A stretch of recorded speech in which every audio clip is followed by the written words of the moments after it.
NCERT class 9th chapter number 8 motion.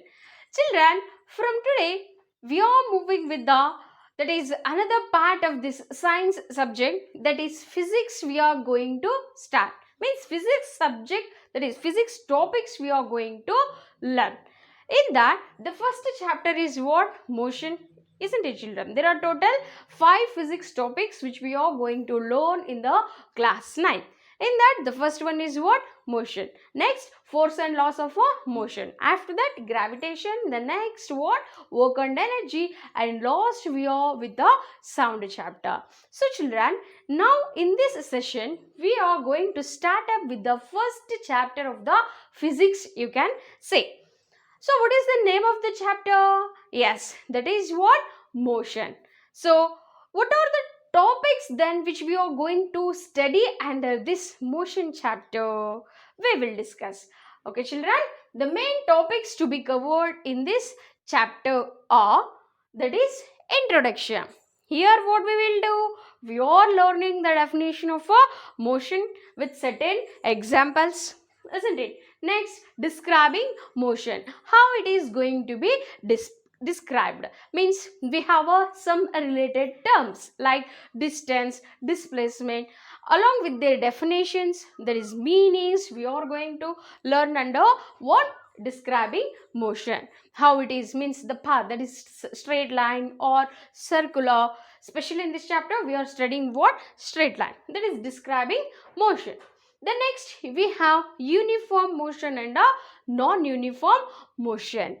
And next, what? Speed and velocity. Means here the definitions of speed and velocity we are learning, along with what? The rate of change of velocity. It means that acceleration here. Then related numerical problems we are solving.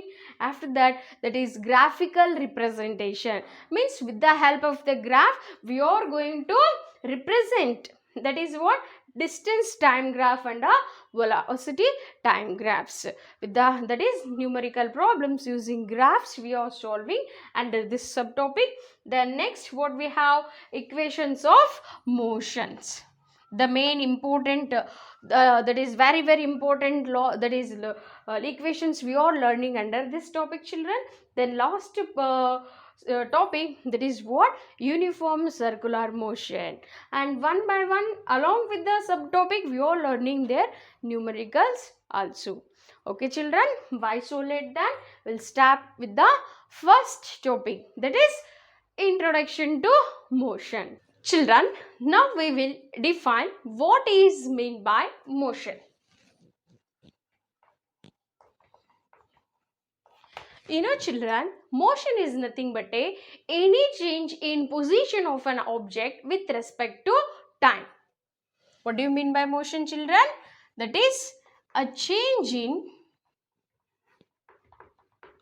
position of an object with respect to time. For example, if birds are flying in the sky, we can say that they are changing their position, means place here from one point to another. We can say that now birds are in motion. Suppose if a vehicle moving on the road, suppose if it is moving across the road, means what we'll say? It is changing its position from one point to another. So we can say at that time the vehicle is in motion.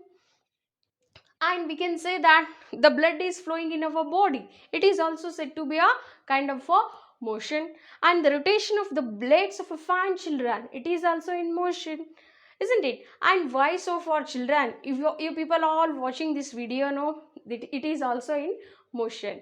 And along such with such examples, you can take many different examples like the phenomena of sunrise, sunset, different season. This all due to what? Motion. You know, children, planets are all revolving around the sun. It is also called as a motion of an object. So, what is the meaning of a motion? If an object, any object, if it changes its position, place or point from one place to another, then it is called as a motion. For example, let us take a person. He is initially at this point, means point A. He is moving to point B. So this distance, that is movement of from A point to B point, we will say that that person is in motion. Isn't it, children? Okay. Then what are the terms which are related to a motion? Motion is said to be a relative term. You know, children, motion is called as a relative term. Motion is said to be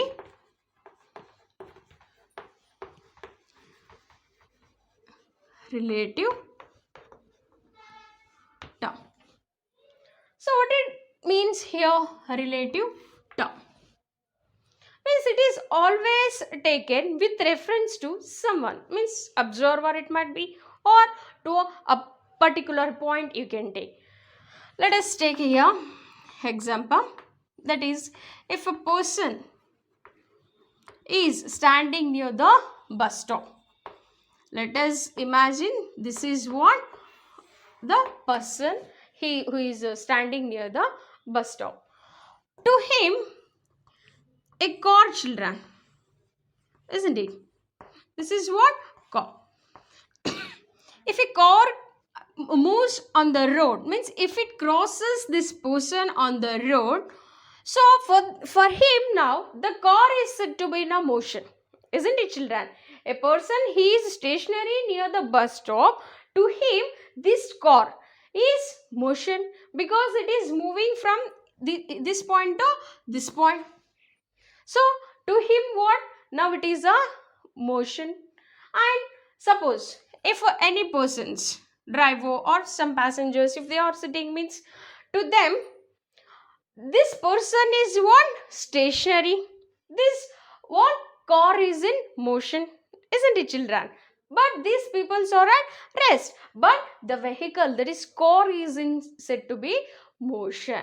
So always a motion is said to be a relative term. Means it will be considered with the help of a observer or some particular point. Got it, children? Okay. And based upon this, we have different methods of describing the motion. And certain situations we are describing, that is defining a motion with respect to different terms.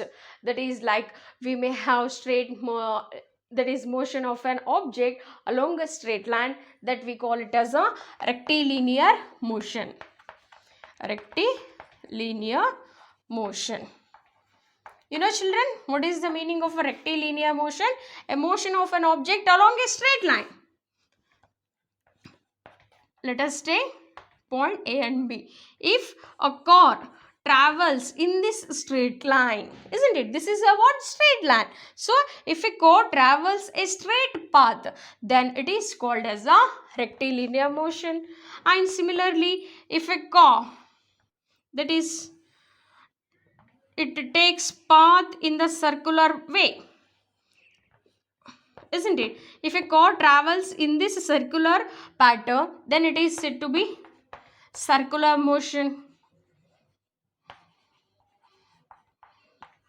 Like that we have vibration, that is in the form of waves. We also have a motion.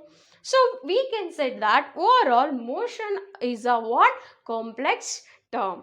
Got it, children? Okay. So what we have discussed motion, what is its definition, then examples of motion, and why motion is said to be relative term. Means it is always considered with the reference of a observer. And we have different types, that is rectilinear motion, circular motion, isn't it, children?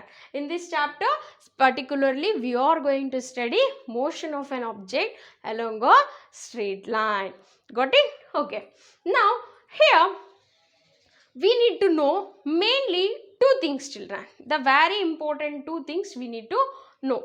That is, first one is motion of an object is always described by a position of the object. It is always described by its position. You know children, what is mean by position? Position is nothing but it is a point at which an object is going to be present. Means a particular point at that moment of a time that object is going to be staying. That is called as a position. For example, let us take this is a point A. If a boy is at particular time, let us take 9 o'clock. At this time, he is at point A. After 10 minutes, he may be at here. Isn't it, children? That is point B. So, here the positions are different, isn't it? So, always in order to describe the motion, we need to know a position. Position is a very important. So, what is meant by position here? Position is nothing but it is a point at which an object is travelled at particular time or particular instance of a time. This is called as a position. And along with this, two more important terms we need to know. That is what? Distance and displacement.